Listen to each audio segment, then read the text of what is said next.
Well, he's a cutie pie. I might put him in Potomac. Okay, yes. Yeah, he can come right on to Potomac. Oh. Guys Squad, we are back with another video. Yes, we are back in the building. And this time we're going to be discussing the Real Housewives of Atlanta Season 13 premiere, okay? Episode 1, we back down to the Atlanta. But first things first, y'all know what we got to do. We got to tell you about the headline, and it's from that good old Cynthia Bailey. But before we get into that, before we get into everything about the episode, make sure you guys hit that subscribe button down below. Hit the notification bell button. Hit that comment.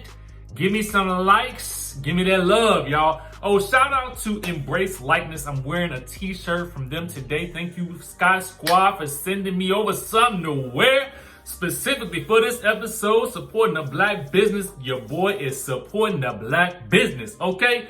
Let's stage dive into the news. Now, Cynthia Bailey, she didn't appreciate Gizelle calling her wedding a chaos, okay, when she was on Watch What Happens Live. Now, we talked to y'all about how Karen Hugert, when she told me, okay, that Cynthia didn't appreciate what she had to say. Cynthia has now elaborated on the fact that she didn't appreciate Gizelle, and she's given us a little explanation, a little clapperization on what she had to say about that whole thing. Get into this, okay?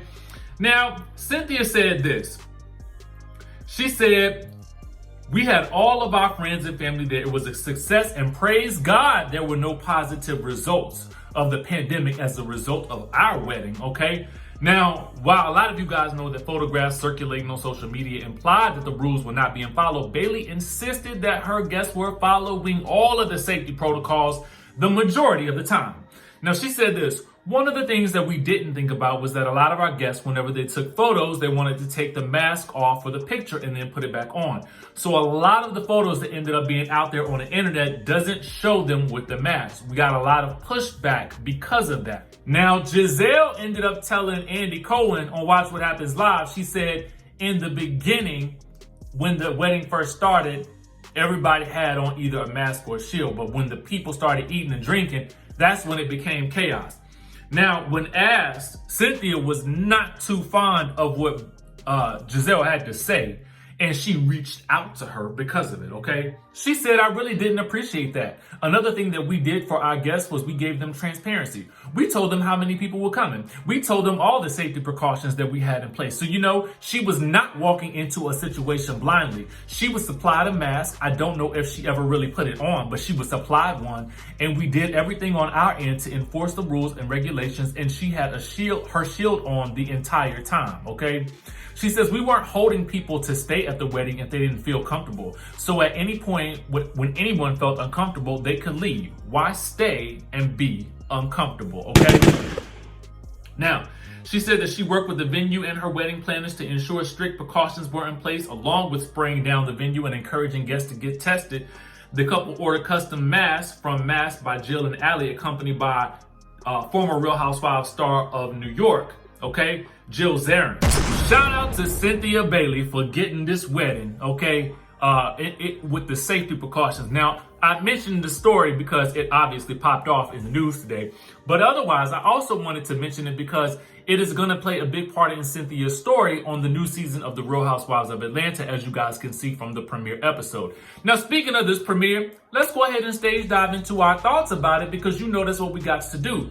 Now, first things first, I need for you guys to give me a raterization of the episode. What did you think about this episode in general, this season premiere for season 13? Now, I'm going to go ahead and tell you, and let me give you guys my preface with this. I never rate the episode until I sit down to film the video, until I sit down to get in front of this camera. So now that I think about what the rating is, I'm going to give it an 8, okay? I'm going to give it an 8 because a couple of reasons. Number one, I wanted to receive Drew Sidora on this first episode, okay? We only got 5 full-time peaches. So at the end of the day, my thought is, I mean, why not give us all 5 of them in the premiere? I understand that she might have taken a little bit later, but I mean, they ain't never had a problem before with giving us things out of sequence. All you had to do was give us a little sprinkling of her here or there, or introduce her in some way, shape, or form, and then give us more backstory in separate scenes for her as the episodes go along. Why are we having to wait so long? I don't understand that. It's only four. Listen, the 4 full-time Peaches is got me a little shook because I'm like, well, this ain't no cast. This half a cast, okay? I don't know. But I will say that even for the four of them, I was intrigued the entire time. Now, that don't mean that I'm satisfied with where everything is going for the season, because I'm not. Also, I'm taking away some points because some of these scenes are basically continuations from last season. I.e., I felt like this first episode could have been featured on the last season of the show. The only new things that we had going on was really with Porsha protesting and obviously more concerns with the pandemic, okay? Now, again, last week we talked about how, you know, they did a very moving tribute at the front of this episode to really talk about the names of everyone that we've been speaking, the Breonna Taylors, the Tamir Rice, the George Floyd, everybody that, you know, not everybody, they didn't call out all the names, but they did a good job of highlighting some of the names that have been on everybody's lips this entire year and last. Okay, so for me, I was very, very excited about that because I felt like it was important. And we talked about this already, so I'm not going to go into too much detail about it again, but I will say that I was happy and I was satisfied. So we'll give them that. Now, the thing that I feel like is most interesting is, you know, the storylines that we have with Kenya, with Cynthia, and with Kandi.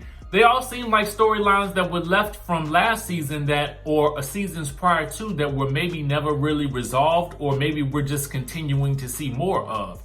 And it don't seem like much has changed. And I get that it had not been that many months since they ended filming. Well, actually, since we last saw them.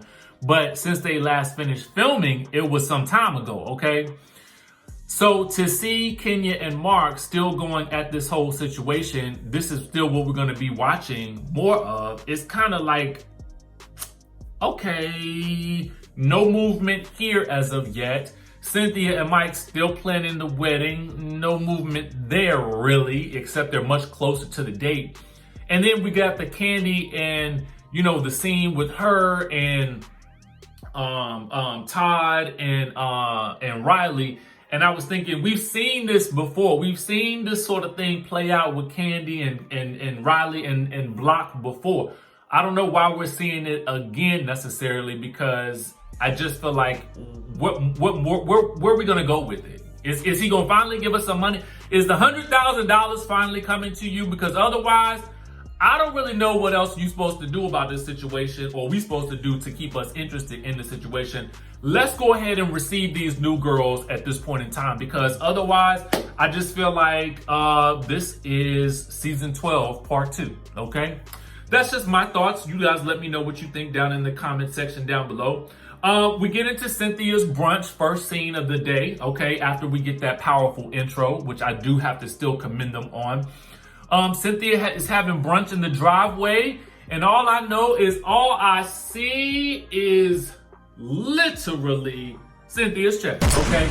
Everything I see about Cynthia in this episode is Cynthia's chest. All I see is one tie, two tie. One tie, two tie. One tie, two tie. One tie, two tie. One tie, two tie. Y'all know what I'm talking about, the ties, okay? That's all I see in her confessionals. That's all I see in every scene that she in, and they are always busting out the seams, okay? They're always busting out the seams. Are they new? Did they just arrive? Because why didn't I notice them before, okay? I don't know. Where were they at before? Because right now, they seem to be alive. They got their own personalities. They about to knock out the cameraman. They about to pop out like a jack-in-the-box, okay? I don't know what's going on with them, but they nice looking. They nice to look at, okay? Kandi even lets us know that. But Cynthia also lets us know that just like the rest of us, she gained 20 pounds while in quarantine. And I ain't even, mad about that, because I feel like, a lot of people gain weight when they was in the quarantine, okay? I gained a little weight when I was in the quarantine, okay? So I ain't even mad at it. But what I got to say is these ladies look good thick, okay? I ain't mad at it. They look good thick. Look good thick, okay? Now, Mike and Cynthia back in Atlanta. They have been spending time in quarantine in LA, which we already knew if you follow Cynthia on social media. Marlo comes over with a little bag of tricks, okay? She's come over to poke fun of the pandemic, bringing her measuring tape and her and her temperature gun. And all I'm thinking to myself is, I get it. You know, Marlo got to be a little extra, got to make a little scene when you come in the door. But I just don't know. I mean, it just don't feel, you know, really comfortable for me to be joking about the pandemic in such a way on the national television like that. I don't know. What did y'all think about this scene? Or am I reading too much into it? Because I could be, and I'm willing to be, you know, I'm willing to be that, you know, because, but I feel like what I feel is valid, okay? Marlo is proud of Porsha Luther King, okay? Cynthia and Kandi are proud of her as well. They try to FaceTime Kenya, and you know she not really trying to talk to them because she about to head over to see the lawyer about the situation with her and Marc that ain't got no better. Okay. Kenya feels like, you know, the quarantine has been a burden. She too feels like she has gained about 30 pounds. That's what she tells us. Okay. We see her driving on over to the lawyer's office, and basically, let's just break it down like this. I got a couple of things that I want to talk about. Because I feel like they are important, okay? Now, Kenya has to take a test before she can go see the lawyer, as is smart, okay?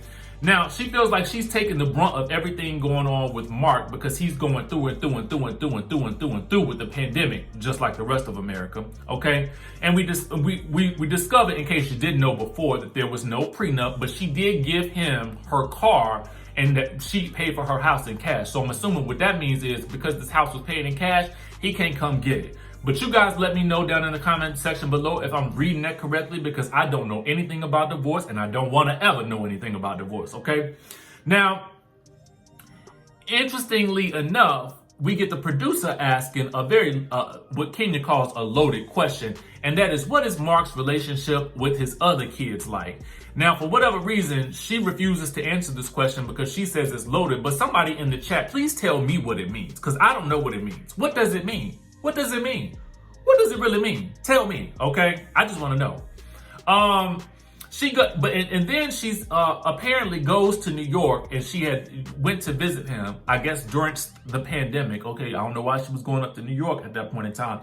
But anyway, she's going up there to visit him, and we learned that he stayed with them at the hotel. Now, I was thinking to myself, I am so curious.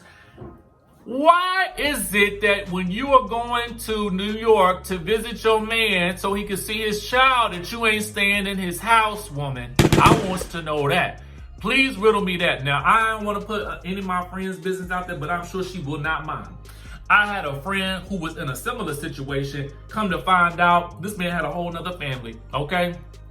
So what I want to know is, somebody please tell me why she not going and staying at his house when he lives there and she got to go to a hotel and he got to come stay at the hotel.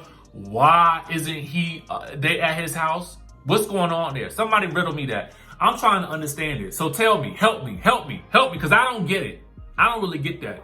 But these are just the things that I pick up when I'm listening to the show, okay? Now, I'm assuming the scene is over, and in I feel like this was not supposed to be captured. But the lawyer ends up giving her some sage advice. He's like, you know what? You need to stop being so self-deprecating and get what's yours, okay? And I feel like Kandi and Cynthia tell her literally the same thing a little bit later. Listen, you got to stop chasing this man, okay? You got to stop trying to do everything. You shouldn't be going to New York in the midst of a pandemic, carrying your child to travel, okay, to go see this man that ain't showing no interest in coming down to see you, okay? He should be the one making all the effort. He should be the one putting in all the mileage. He should be the one coming down to see his daughter. He should be doing this, that, and the third and making you feel secure, okay?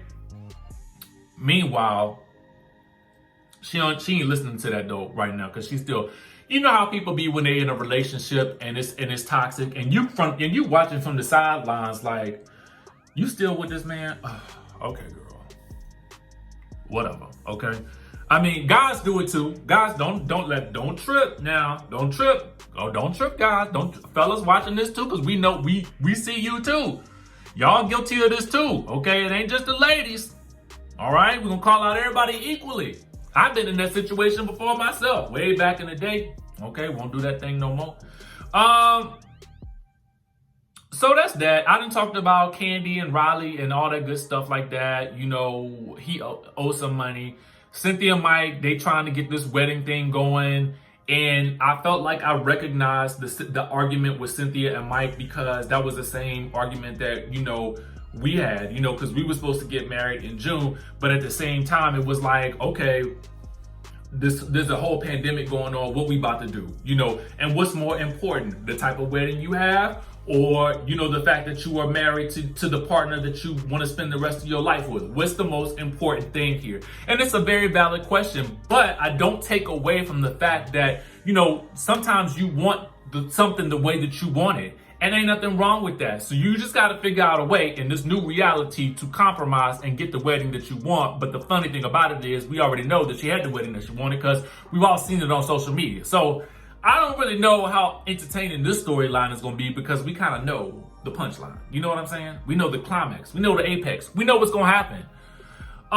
Moving right on along from that, honestly, these are all the notes that I have for you guys on this whole situation. I don't know what to think about this whole new season. I'm gonna need to see some of these new girls come on into the picture and shake things up, because right now it just seems like much of the same, and we kind of know what's gonna happen in most of these situations. So I'm like, where are we gonna go with this show?